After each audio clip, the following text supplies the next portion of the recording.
అందరికీ నమస్కారం. శివసేన ఛానల్‌కి స్వాగతం. మా నాన్న, అజయ్ వాళ్ళ నాన్న బెస్ట్ ఫ్రెండ్సు. వాళ్ళు బిజినెస్‌లో కూడా పార్ట్నర్స్‌గా ఉండేవాళ్ళు. పక్క పక్క ఇళ్ళే మావి. కానీ మా నాన్న చిన్నప్పుడే చనిపోయారు. గుండెపోటు వచ్చి నాకు నాన్నంటే చాలా చాలా ఇష్టం. చాలా భయపడిపోయాను. కానీ అజయ్ నన్ను ఏ లోటు రాకుండా చూసుకున్నాడు. చిన్నప్పటి నుంచి నేను అజయ్ కలిసే పెరిగాము, కలిసే తిరిగాము, కలిసే ఆడుకున్నాము. ఒకరంటే ఒకరికి ప్రాణం. నేనంటే ఎవరనుకుంటున్నారా? నా పేరు జానకి. అందరూ జాను అంటారు.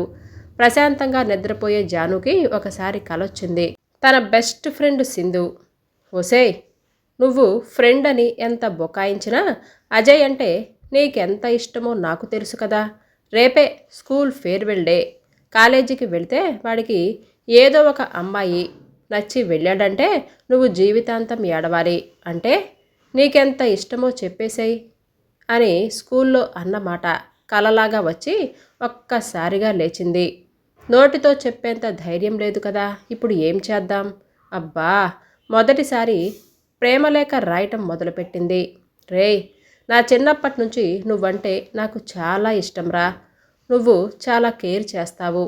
నేనెంత బాధలో ఉన్నా నవ్వించేస్తావు. నువ్వే నా ధైర్యం. నీ మీద భయంతో ఏ వెధవ నా జోలికి రావట్లేదు. స్కూల్లో నాన్న ఎంత ప్రేమగా చూసుకుంటాడో అంతే ప్రేమగా చూసుకుంటావు. నాన్న దగ్గర ఎంత సేఫ్గా ఫీల్ అవుతానో నీ దగ్గర కూడా అలాగే అనిపిస్తుంది. నువ్వొక్కరోజు ఊరెళితే నాకు ఆ ఒక్కరోజు ఒక యుగంలా గడుస్తుంది. నువ్వు పక్కనే ఉండి మాట్లాడుతుంటే ఒక యుగం కూడా ఒక క్షణంలా గడుస్తుంది. నాకు నువ్వు జీవితాంతం కావాలి. కేవలం ఒక ఫ్రెండులా కాదు.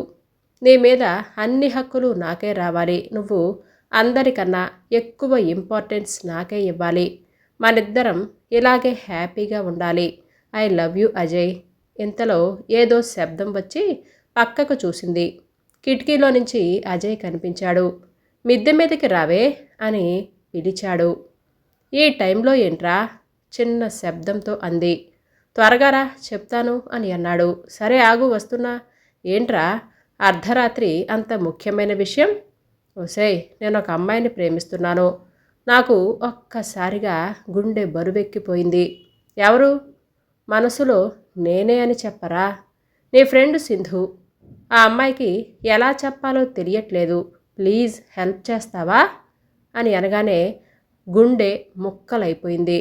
కళ్ళల్లో నీళ్లు తిరిగాయి. నేను చెయ్యను, నాకు ఇష్టం లేదు. పోరా, నాకు వర్క్ ఉంది. నేను చదువుకోవాలి. ఏంటి, ఈ వర్కేనా? నా నోట్స్లో అజయ్ పేరు, నా పేరు హార్ట్ సింబల్లో రాసి లవ్ యూ రా అని రాసిన పేపర్ చూశాడు. నాకేం మాట్లాడాలో అప్పుడు తెలియలేదు. అజయ్, అది ఐ లవ్ యూ టు తెంగరి. నేనే నీకు చెబుదాము అని అనుకున్నానని నన్ను ఒక్కసారిగా హత్తుకున్నాడు. రేపు ఫేర్వెల్ పార్టీ కదా, శారీ కట్టుకొనిరా. నిన్ను శారీలో చూడాలి అని ఉంది. శారీ కట్టుకొని రెడీగా ఉండు, స్కూల్కి వెళదాం అని చెప్పాడు.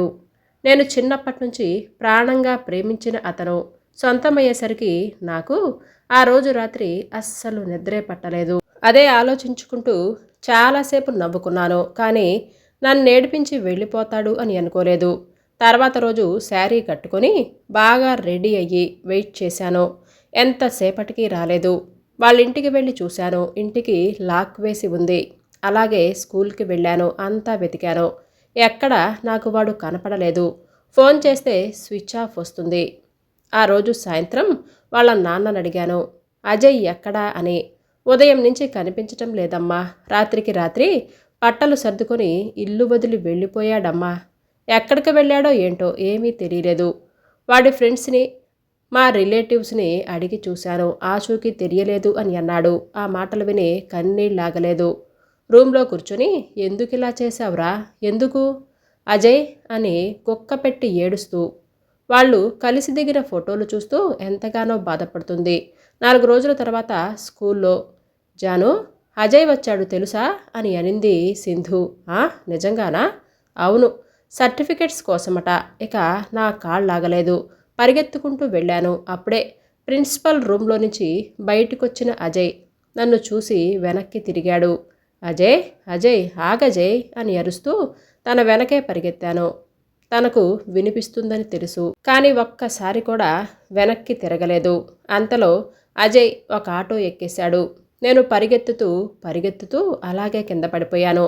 మోకాలికి చేయికి రక్తం కారుతుంటే అజయ్ ఆగజయ్ అని పెద్దగా కన్నీళ్లతో గగ్గోలు పెట్టాను.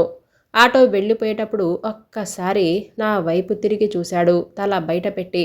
తను నన్ను మోసం చేయలేదు, తను నన్ను ఇంకా ప్రేమిస్తున్నాడు అని తన కళ్ళల్లో నుంచి అప్పుడు జారిన కన్నీటి బొట్టు బదులు చెప్పింది.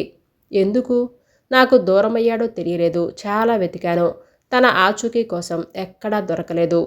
రోజు నిద్రపోకుండా తిండి తినకుండా ఏడుస్తూ కూర్చునేదాన్ని. మా జ్ఞాపకాలే మళ్ళీ మళ్ళీ గుర్తుకొచ్చేవి. అలా 2 ఏళ్ళు గడిచాయి. ఇంటర్ చదివిన 2 ఏళ్లలో చాలా డిఫరెంట్గా ఉండేదాన్ని.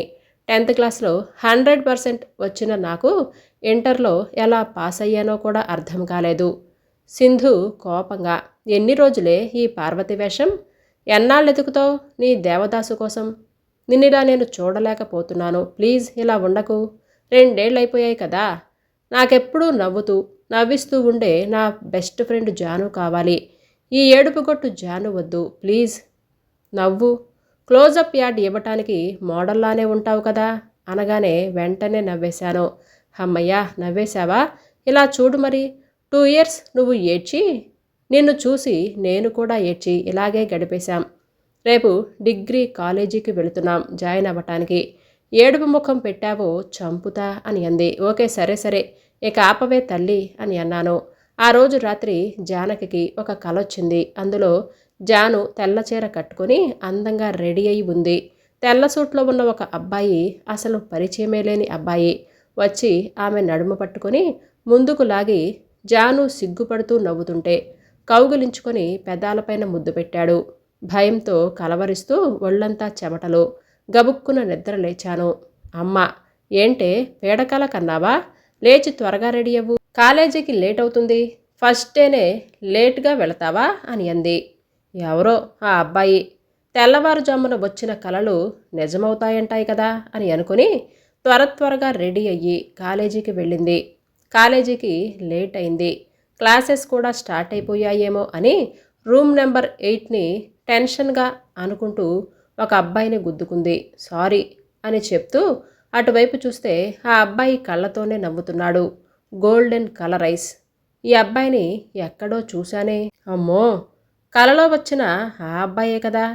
మీరు ఫ్రెషరా అని అన్నాడు. అవును. ఏ డిపార్ట్మెంట్ అని అడిగాడు. BSc physics. స్ట్రైట్గా వెడితే 3rd రూమ్ అని అన్నాడు. ఓకే థ్యాంక్ యూ అని అన్నాను.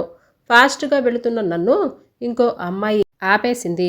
ఏ ఆగు, నా పేరు మీనా. నువ్వు కావాలనే విక్రమ్కి డాష్ ఇచ్చావని నాకు బాగా తెలుసు. అతను నావాడు, అర్థమైందా? ఇంకెప్పుడు అలాంటి ట్రిక్స్ ప్లే చేయకు అని కోపంగా వెళ్ళిపోయింది. సింధు అంతా గమనిస్తూనే ఉంది. ఏంటి సీనియర్స్తో గొడవ?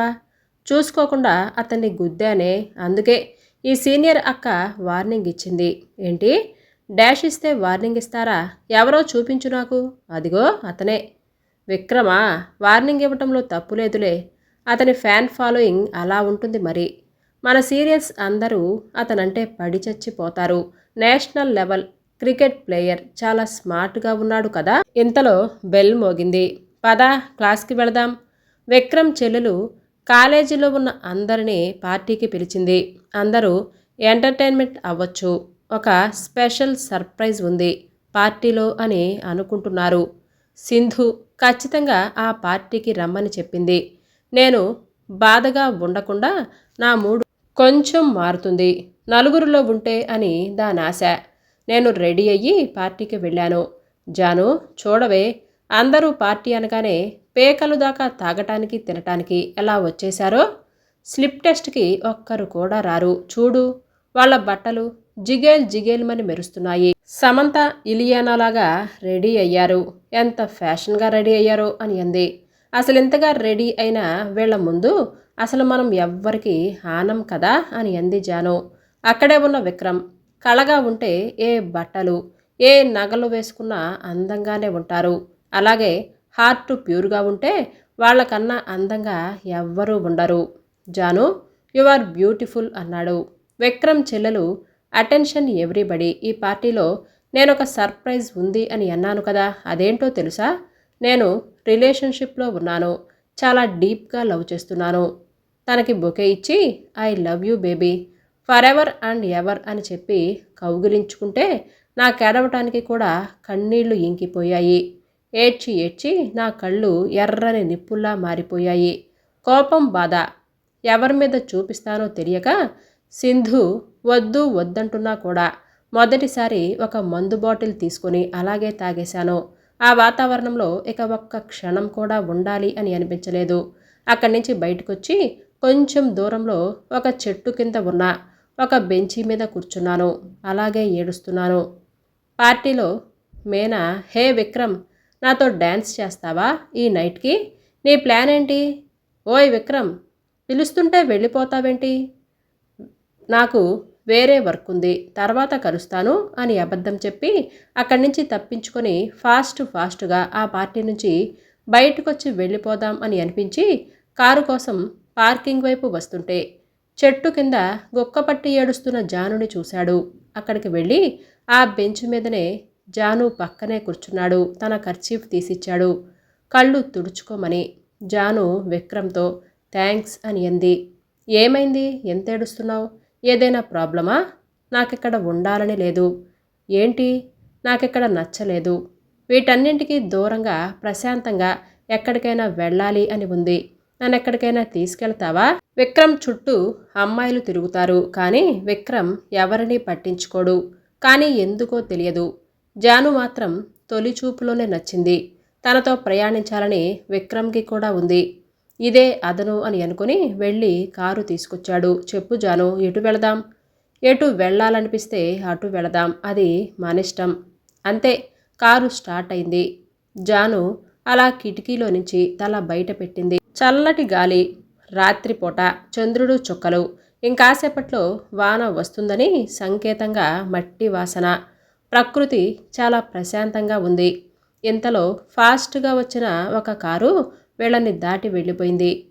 వాటిని దాటాలి మనం అని అంది జాను. ఇప్పుడెందుకు జాను అని అన్నాడు. లేదు, చెయ్యాలి ప్లీజ్.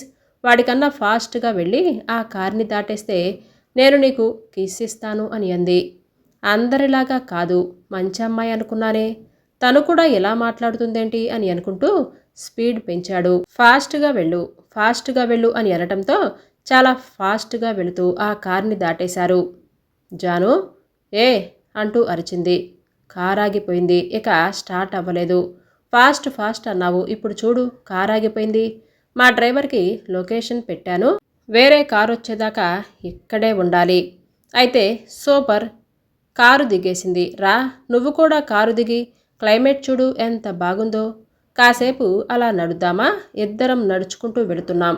విక్రమ్ జానుతో కిస్ ఇస్తాను అని అన్నావు కదా అని అన్నాడు. మర్చిపోయాను, ఇదిగో తీసుకో అని తన పర్సులో నుంచి చాక్లెట్ తీసిచ్చింది. రాక్షసి అని అన్నాడు.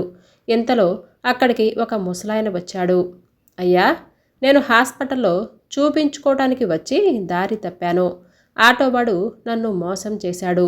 ఇప్పుడు నా దగ్గర ప్రస్తుతానికి డబ్బులేమీ లేవు. మా ఊరు వెళ్ళాలి. ఒక 50 రూపాయలు సహాయం చేయగలరా? నీ నెంబర్ రాసివ్వండి, నేను ఇంటికి వెళ్ళి మళ్ళీ పంపించేస్తాను. ఆ మాటలకి జాను తన పర్సులో నుంచి 200 రూపాయలు తీసిచ్చింది. 50 రూపాయలు చాలమ్మా, పర్వాలేదు ఉంచుకోండి, ఊరికి జాగ్రత్తగా వెళ్ళండి, నీ నెంబర్ రాసివ్వమ్మా అని అన్నాడు.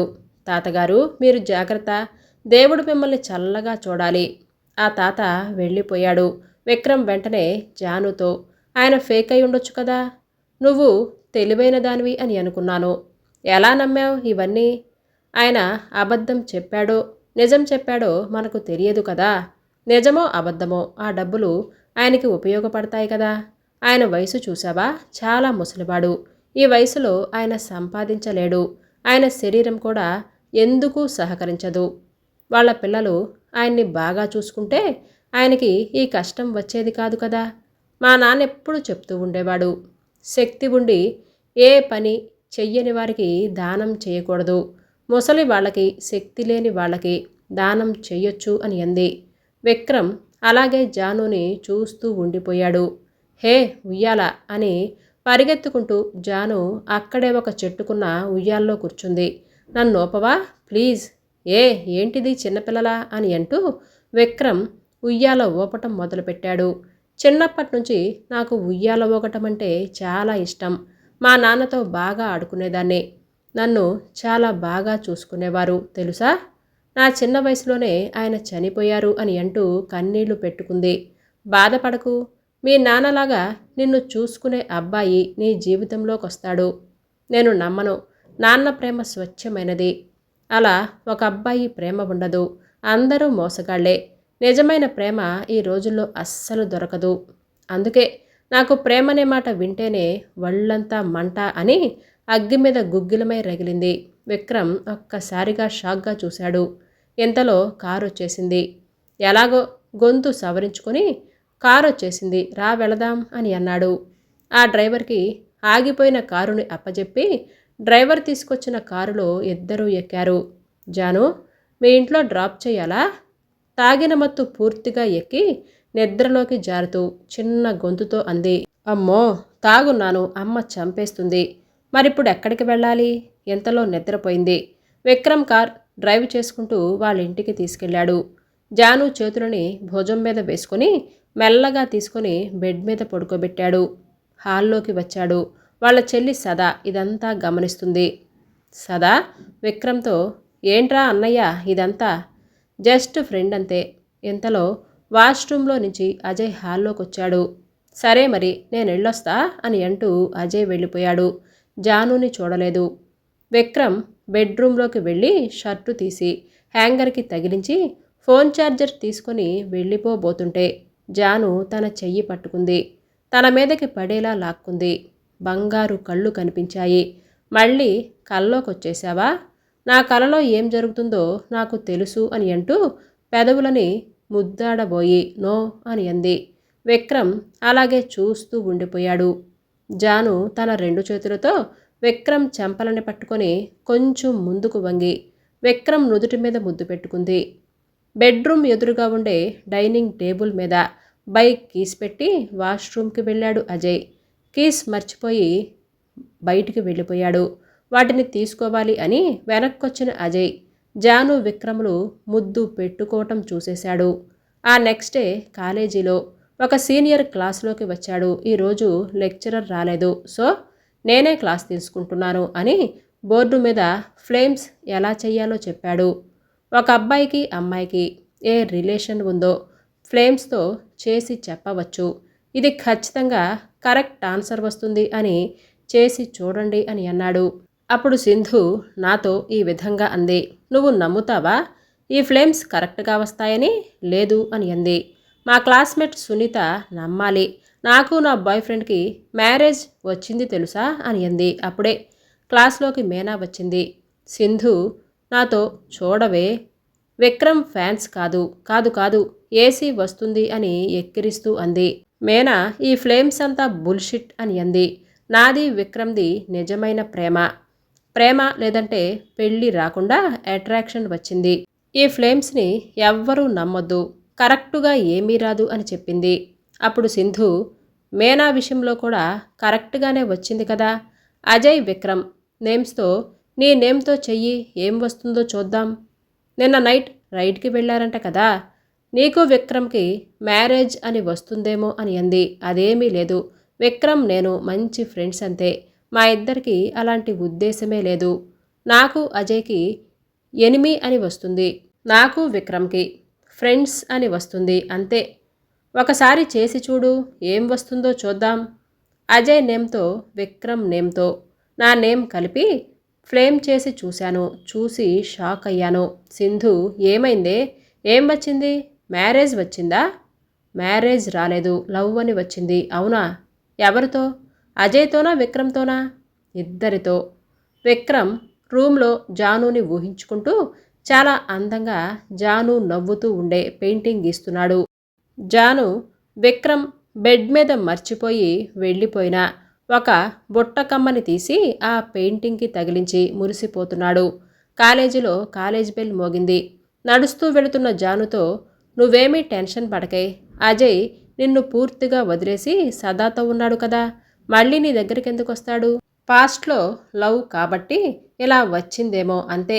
అయినా ఇప్పుడు 2 ఏళ్ళైపోయాక అజయ్ నిన్ను వెతుక్కుంటూ వస్తాడా ఏంటి అని అంటూ నడవటం ఆపేసి వచ్చాడు అని అంది. ఏంటి? అలా చూడు అజయ్ని. జాను వాళ్ళ క్లాస్ బయట ఎదురు చూస్తున్న అతన్ని చూపిస్తుంది. నా కోసం అయి ఉండదులే, పద వెళదాం అని ఫాస్ట్గా నడుస్తూ వెళుతుంటే అజయ్ జాను జాను అని పిలుస్తూ వెనకే పరిగెత్తుకుంటూ వచ్చి వాళ్ళని ఆపాడు. జాను కోపంగా ఏంటి అని అంది. నీతో కొంచెం పర్సనల్గా మాట్లాడాలి. సరే, రేపు కాలేజీలో కలుద్దాం అని చెప్పి సింధు వెళ్ళిపోయింది. ఇప్పుడు చెప్పు, ఏంటి, ఏం కావాలి నీకు అని అంది ముఖం చిటచిటలాడిస్తూ. నువ్వు విక్రమ్తో బయటికి వెళ్ళావా నిన్న? అవును వెళ్ళాను. అది నా ఇష్టం. నీ పర్మిషన్ తీసుకోవాలా ఏంటి? ఎందుకు జాను, నువ్వు వేరే అబ్బాయిలతో అంత మాట్లాడవు కదా. ఓహో, నువ్వేమో ఎవరితోనైనా తిరగొచ్చు, నేను మాత్రం జీవితాంతం నీ జ్ఞాపకాలు తలుచుకొని ఏడ్చి చచ్చిపోవాలా? అలా కాదే, నువ్వలా నైట్ టైంలో బయటికి వెళ్ళటం మంచిది కాదు. నన్ను వదిలేసి వెళ్ళిపోయావు కదా, నీకిప్పుడు ఇదంతా అనవసరం. నేను వెళ్ళిపోవటానికి నీకు చెప్పుకోలేనంత దారుణమైన కారణం ఉందే. నేను చెప్పుకోలేను. ఇంకా సదాని నేనసలు ప్రేమించటమే లేదు. అసలేమైందంటే, ఇంకా అబద్ధాలతో నన్ను మోసం చెయ్యాలి అని చూడకు. నీకు సిగ్గులేదా? నీ మాటలు నేనింకా నమ్మటానికి పాత జానుని కాదు. ప్లీజ్ నా మాట విను. నీ మీద ఇష్టం చంపుకోవాలన్నా నా వల్ల కాలేదు. నిన్ను విక్రమ్తో చూసినప్పటి నుంచి నాకు చాలా బాధగా కోపంగా ఉంది. అదంతా నా ఇష్టం. నన్ను కంట్రోల్ చేయాలని చూడకు. నా మీద నీకు ఎలాంటి హక్కు లేదు. కనీసం సదానైనా మోసం చేయకుండా పెళ్లి చేసుకో అని కోపంగా వెళ్ళిపోతున్న జానుకి విక్రమ్ మెసేజ్ చేశాడు. సాయంత్రం కలుద్దామా, నీకు ఒక సర్ప్రైజ్ ఉంది అని చెప్పాడు. ఓకే అని రిప్లై చేసింది. వాళ్ళమ్మకి కాల్ చేసి నైట్ కొంచెం లేట్గా వస్తాను, ప్రాజెక్ట్ వర్క్ ఉంది అని చెప్పింది. ఒక అందమైన వాటర్ ఫాల్స్ దగ్గర ఒక టేబుల్, క్యాండిల్ లైట్, చుట్టూ అందమైన చెట్లు, గ్రీనరీ. విక్రమ్ చేతులు వెనక్కి పెట్టుకొని నిలుచొని ఉన్నాడు. ఏంటి ఆ సర్ప్రైజ్ అని అనగానే విక్రమ్ కళ్ళు మూసుకో అని అన్నాడు. వెంటనే కళ్ళు మూసుకుంది. విక్రమ్ చేతులు వెనక నుంచి ముందుకు పెట్టి కళ్ళు తెరువు అన్నాడు. జాను నవ్వుతూ ఉండే అందమైన పెయింటింగ్, దానిని తన చేతుల్లో అందుకొని చూస్తూ, వావ్ విక్రమ్, నువ్వే గీసావా? అవును. దీని స్పెషాలిటీ ఏంటో తెలుసా? నేనెప్పటిదాకా నేచర్, జంతువులు, పక్షులు, మగవాళ్ల పెయింటింగ్స్లే గీశాను. ఎప్పుడు ఆడవాళ్ల పెయింటింగ్స్ వేసిందే లేదు. నీ అంత అందాన్ని నేనెప్పుడూ చూడలేదు. నువ్వు బయట నుంచి చూడటానికి ఎంత అందంగా ఉంటావో నీ మనసు అంతకు మించి అందంగా ఉంటుంది. నీ మంచితనం, నువ్వు చిన్నపిల్లలా చేసే అల్లరి అని మాట్లాడుతూ వచ్చి జాను చెంపల్ని 2 చేతులతో పట్టుకొని, అన్నిటికంటే ఈ చూపు, నువ్వు నిజంగా చాలా చాలా నచ్చేశావు అని అంటూ జాను నుదుటి మీద ఒక వెచ్చటి ముద్దిచ్చాడు. జానకికి సడన్గా విపరీతమైన కడుపులో నొప్పి, ఒళ్ళు నొప్పులు వస్తున్నట్లుగా ఉన్నాయి. విక్రమ్, నేను అర్జెంటుగా ఇంటికెళ్ళాలి. ఏమైంది? నా హెల్త్ బాగోలేదు. ఓకే, హాస్పిటల్కి వెళదామా? లేదు, పీరియడ్స్లా ఉంది, నన్ను ఇంటికి తీసుకెళ్ళు చాలు. మీ ఇల్లెక్కడికి చాలా దూరం కదా. త్వరగా కార్ తీసి పక్కనే ఉన్న ఒక మెడికల్ షాప్ దగ్గరికి వెళ్ళి శానిటరీ ప్యాడ్స్ తీసుకున్నాడు. జాను, ఇక్కడెక్కడ పబ్లిక్ టాయిలెట్స్ ఉన్నట్లుగా లేవు. వెంటనే విక్రమ్ అక్కడ ఒక 5 స్టార్ లాడ్జ్ దగ్గర కారాపి ఒక రూమ్ తీసుకున్నాడు. జానుని తీసుకుని రూమ్ నెంబర్ 100కి వచ్చాడు. శానిటరీ ప్యాడ్స్ ఇచ్చి, నేను రూమ్ బయటే వెయిట్ చేస్తూ ఉంటాను, నువ్వు వాష్రూమ్ వాడుకో, జాగ్రత్త అని చెప్పాడు. ఇద్దరు లాడ్జ్ నుంచి కారెక్కటం, షాపింగ్ చేసి వెళుతున్న సదా మేనా చూశారు. లాడ్జిలకు వెళ్లేదాకా వచ్చిందా వ్యవహారం అని అనుకున్నారు. మధ్యలో ఒక షాప్ దగ్గర కారాపి ఒక కవర్ నిండా అన్ని రకాల కూల్ డ్రింక్స్, చాక్లెట్స్, కేక్స్ అన్నీ కవర్లో తీసుకొచ్చి జానుకిచ్చాడు. కడుపు నొప్పికి కూల్ డ్రింక్స్ తాగుతారు కదా, అలాగే ఈ టైంలో చాక్లెట్స్ తినాలి అని అనిపిస్తుందంట కదా. నా చెల్లెల వలన ఇదంతా నాకు తెలుసు, కానీ నీకేమిష్టమో నాకు తెలియదు కాబట్టి అన్నీ తెచ్చేశాను అని అన్నాడు. జాను వాటన్నింటినీ చూసి బిత్తరపోయింది. జానుని వాళ్ళ ఇంటి దగ్గర డ్రాప్ చేసి జాగ్రత్త బాయ్ అని చెప్పి విక్రమ్ వెళ్ళిపోయాడు. జాను వాళ్ళ ఇంటి దగ్గరికి వెళ్ళి, అమ్మా తలుపు తీయి, తలుపు తీయమ్మా, సాయంత్రం లేట్ అవుతుందని చెప్పా కదా, ఎక్కడికో వెళ్ళినట్లుగా ఉంది, ఏంటి ఇంట్లో నుంచి ఏవేవో శబ్దాలు వస్తున్నాయి అని అనుకుంటూ కొంచెం పక్కకి వచ్చి కిటికీలో నుంచి చూసింది. అంతే, జాను ఒక్కసారిగా షాక్ అయింది. అజయ్ వాళ్ళ నాన్నతో జాను వాళ్ళ అమ్మని చూడకూడని స్థితిలో చూసింది. కథ పేరు జానకి కలగనలేదు. తరువాయి భాగంలో మళ్ళీ కలుసుకుందాం.